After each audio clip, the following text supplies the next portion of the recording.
Hello friends, मैं आपके साथ शेयर कर रही हूँ अपनी बेबी अमायरा की फूड जर्नी। ये वीडियो है जब अमायरा 6 मंथ्स और 5 डेज़ की है। आज सॉलिड्स का डे 5 है और आज मैंने अमायरा के लिए चूज़ किया है कैरेट प्यूरी। फ्रूट्स के बाद मैंने सोचा कि अब वेजिटेबल्स इंट्रोड्यूस करना चाहिए ताकि बेबी फ्रूट्स की नेचुरल स्वीटनेस के साथ साथ थोड़ा ब्लैंड और अर्थी टेस्ट भी अडॉप्ट करना सीखे। तो मैंने कैरेट प्यूरी क्यों चूज़ किया? कैरेट एक बहुत ही अच्छा फर्स्ट फूड वेजिटेबल है क्योंकि ये नेचुरली थोड़ा-सा स्वीट होता है तो बेबी के लिए एक्सेप्ट करना ईज़ी होता है।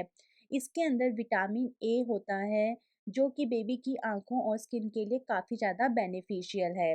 सॉफ्ट और स्मूथ टेक्सचर में प्यूरी बन जाता है जो कि 6 मंथ बेबी के लिए काफ़ी परफेक्ट टेक्सचर है। सबसे पहले तो मैंने क्या किया कि मैंने एक मीडियम साइज़ का कैरेट लिया और उसको अच्छी तरह से वॉश कर लिया और फिर उसे पील कर लिया। उसके छोटे-छोटे पीसेस कट किए, फिर मैंने उसको थोड़ा पानी के साथ में बॉईल कर दिया। बॉईल करते वक़्त मैंने 1 सीटी तेज़ पे और 2 सीटी कम गैस पे लगवाई थी। बॉइल्ड कैरेट को मैंने ब्लेंडर में डालकर स्मूथ प्यूरी बना लिया था। अगर आप चाहो तो आप फ़ोर्क से भी मैश कर सकते हो, बस बिल्कुल स्मूथ कंसिस्टेंसी होनी चाहिए, लम्प्स बिल्कुल भी नहीं होने चाहिए। अगर आपको लगता है कि कैरेट के अंदर खुद में वाटर नहीं है तो आप ब्लेंड करते वक्त 1-2 स्पून बॉइल्ड वाटर डाल सकते हो। अगर प्यूरी थोड़ी-सी भी थिक हो जाए तो आप थोड़ा बॉइल्ड और कूल्ड वाटर ऐड करना ताकि उसकी जो कंसिस्टेंसी है वो थिन बनी रहे। कंसिस्टेंसी जो मैंने आपको यहाँ पे दिखाई है वो एकदम परफेक्ट है 6 मंथ बेबी के लिए। जब मैंने अमायरा को कैरेट प्यूरी खिलाया तो स्टार्टिंग में तो उसने मुँह नहीं खोला, तो मैंने उसको थोड़ा-सा मुँह उसका ऐसे करके उसको थोड़ा-सा फर्स्ट टेस्ट कराया। जैसे ही मैंने उसको थोड़ा-सा टेस्ट कराया उसके बाद में उसको इंटरेस्ट आने लगा और फिर उसने बहुत ही ज़्यादा पीसफुली खाया। मुझे लगा कि उसको टेस्ट पसंद आया है क्योंकि उसने बिना कुछ फस क्रिएट किए प्यूरी ख़त्म भी कर दिया था। ये देखकर मुझे बहुत अच्छा फ़ील हुआ क्योंकि एक न्यू फूड इंट्रोड्यूस किया मैंने और हमेशा थोड़ा-सा एक्साइटिंग होता है न्यू फूड इंट्रोड्यूस करना, ऐसे थोड़ा-सा नर्वसनेस भी होती है कि पता नहीं बेबी खाएगी कि नहीं खाएगी, कहीं पे मुझे दोबारा बनाना प्यूरी ना खिलाना पड़ जाए आज उसको। तो और आज भी मैंने उसको सिर्फ़ 1 मील ही दिया, 11:30 बजे सुबह मैंने दिया और बाकी दिन उसका यूजुअल रूटीन रखा जैसा कि हर 2-3 घंटे में मैं उसको ब्रेस्ट मिल्क कराती हूँ, मैंने वैसा ही कराया। मुझे लगता है कि सॉलिड्स इंट्रोड्यूस करना एक जर्नी है और हर दिन एक नया एक्सपीरियंस ही होता है। अब मैं आपके साथ में अपनी ब्रेस्ट फीडिंग जर्नी शेयर करूँगी। अमायरा अब 6 मंथ्स की हो गई है और जब से वो पैदा हुई है तब से मैंने उसको एक्सक्लूसिव ब्रेस्ट फीडिंग किया है। मैंने उसको फ़ॉर्मूला मिल्क कभी भी नहीं दिया, सिर्फ़ मदर्स मिल्क ही दिया है। मैं खुद वेजिटेरियन हूँ इसलिए अपनी डाइट का बहुत ध्यान रखती हूँ ताकि मेरी मिल्क सप्लाई अच्छी बनी रहे और अमायरा को प्रॉपर न्यूट्रिशन भी मिले। तो मेरी डेली डाइट के अंदर कुछ चीज़ें हमेशा से ही मैंने इंक्लूड की हैं जैसे कि मॉर्निंग में मैं फ्रेश होममेड पनीर पराठा लेती हूँ।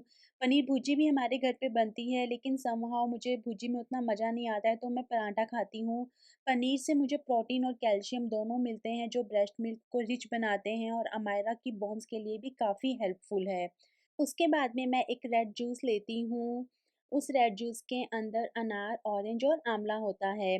अनार आयरन और एंटीऑक्सीडेंट्स का सोर्स है जो कि स्टेमिना और ब्लड सर्कुलेशन इम्प्रूव करता है। ऑरेंज से विटामिन सी मिलता है जो कि इम्यूनिटी स्ट्रॉन्ग करता है और न्यूट्रिएंट्स एब्जॉर्ब करने में हेल्प करता है। आंवला तो विटामिन सी का पावर हाउस है जो कि सिर्फ इम्यूनिटी ही प्रोवाइड नहीं करता है बल्कि मिल्क सप्लाई के लिए और क्वालिटी मिल्क के लिए काफ़ी ज़्यादा हेल्पफुल माना जाता है। ये जूस मुझे हाइड्रेट भी रखता है और हाइड्रेशन डायरेक्टली मिल्क प्रोडक्शन को सपोर्ट करता है। उसके बाद में लंच में मैं ज्वार की रोटी, दही और चना के साथ में खाती हूँ। कभी लौकी चना ले लिया या फिर कभी भी हरी सब्जी कोई नहीं है तो फिर करेला वगैरह ले लिया। ज्वार जो है वो एक कॉम्प्लेक्स कार्बोहाइड्रेट होता है जो कि हमें काफ़ी टाइम तक फुल रखता है और साथ में हमें वेट लॉस के अंदर भी बहुत हेल्प करता है। दही जो है उसमें प्रोबायोटिक्स होते हैं जो कि डाइजेशन और इम्यूनिटी को स्ट्रॉन्ग करते हैं और जो चना है वो प्रोटीन और आयरन सप्लाई करता है जो कि मिल्क प्रोडक्शन को नेचुरली बूस्ट करता है। इवनिंग के अंदर मैं इस तरह से एक चने का सैलेड वगैरह ले लेती हूँ। ये लाइट होता है लेकिन हाई प्रोटीन और फाइबर के साथ में बहुत न्यूट्रिशियस होता है। तो पहले मैं झालमुड़ी वगैरह खाया करती थी लेकिन फिर उसका कोई फ़ायदा नहीं है तो अब मैं फिर प्रोटीन के चक्कर के अंदर इस तरह से चना सैलेड खाती हूँ। स्प्राउट सैलेड भी बनाती हूँ इस तरह से, मैं हमेशा डिफ़रेंट डिफ़रेंट चीज़ें बनाती रहती हूँ। मुझे लगता है कि एक माँ के लिए खुद का हेल्दी खाना डायरेक्टली बेबी के लिए फ़ायदेमंद होता है। जो भी मैं खाती हूँ उसका न्यूट्रिशन ब्रेस्ट मिल्क के थ्रू अमायरा को ही तो जाता है। इसीलिए बैलेंस डाइट, हाइड्रेशन और रेस्ट, ये तीनों ब्रेस्ट फीडिंग मॉम्स के लिए बहुत ज़्यादा ज़रूरी है। रेस्ट तो अभी उतना नहीं हो पाता है, मैं सही बताऊँ तो। लेकिन हाँ, फिर भी ये मेरी छोटी-सी जर्नी है एक्सक्लूसिव फीडिंग के साथ की, जो कि मैं आपके साथ में शेयर कर रही हूँ, और मैं काफ़ी कंसिस्टेंसीली इसको फ़ॉलो भी करती हूँ। इसके अलावा जैसे डिनर के अंदर कई बार मैं खिचड़ी ले लेती हूँ, कई बार मैं दलिया ले लेती हूँ, तो मेरे को ऐसा रहता है कि एक बार फिर दलिया लेना ही है। तो अभी हम जा रहे हैं गुड्डा के नज़रिए खरीदने के लिए, और गुड्डा ने कार में पॉटी कर लिया है। गुड्डा पॉटी कर लिया कार में? पॉटी कर लिया ना? Guddu, Guddu, Guddu clean up, clean up Guddu, clean up, clean up, clean up.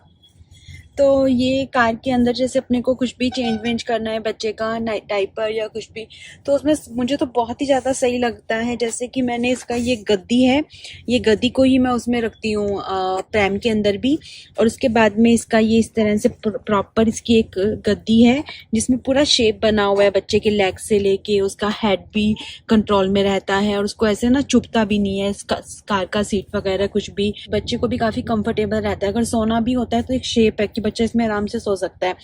और उसके अलावा जैसे कि अगर बच्चे को इसके अंदर ऐसे इसने पॉटी वॉटी भी कर दिया, तो मैं आराम से यहाँ पे क्लीन कर लूँगी, यहाँ पे इसका वो कुछ लगा के इसको क्लीन कर कुद्दू कुद्दू कुड्डू कुड्डू कुड्डू कुड्डू कुड्डू कुड्डू कुड्डू। और ये इसका छोटा सा डाइपर बैग है जिसमें कि सारा इसका सामान होता है।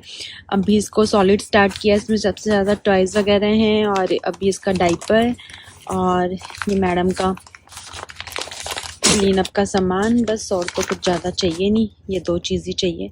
ये देखो 5 महीने के बच्चे का हेड कंट्रोल बहुत ही अच्छा हो जाता है। पूरा अपना ऐसे हेड संभाल रही है अमायरा। संभाल रहे हो ना अमायरा, अपना हेड पूरा का पूरा संभाल रहे हो अमायरा? अमायरा पूरा सोशल स्माइल देते हैं ये गुड्डू। अभी बेबी का डायपर चेंज हो गया है, और अमायरा डायपर चेंजिंग के बाद में काफ़ी खुश लग रही है। अमायरा को थोड़ी सी धूप भी लग गई है, थोड़ा ठंडी का ही मौसम था तो धूप से इसको अच्छा ही लग रहा है। ऐसे जब भी मौका मिले तब बच्चे को थोड़ी बहुत धूप लगा लेनी चाहिए। तो हम लोग पहुंच गए हैं तनिष्क, हम लोग तनिष्क से ले रहे हैं अमायरा के नज़रिए। और अमायरा को हम जब भी कहीं लेके जाते हैं तो उसकी प्रैम साथ में लेके जाते हैं, ताकि उसका एक अपना कंफर्टेबल स्पेस रहे, और अगर उसको सोना भी है तो वो डिस्टर्ब नहीं हो हमारी गोदी वगैरह के अंदर, और आराम से अपनी प्रैम के अंदर सोती रहे। बहुत ही प्यारे-प्यारे से डिज़ाइंस थे, लेकिन कुछ-कुछ डिज़ाइंस में हमें प्रॉब्लम आ रही थी बिकॉज़ कि अमायरा के हाथ बहुत ही छोटे थे। तो हमको कुछ ऐसा चाहिए था कि जिसके अंदर ब्लैक बीड्स भी हों ताकि बच्चे को नज़र नहीं लगे, और साथ में उसमें बड़ा-छोटा करने का भी ऑप्शन हो ताकि अमायरा थोड़ी-सी बड़ी हो जाए तब भी हम उसे पहना सकें।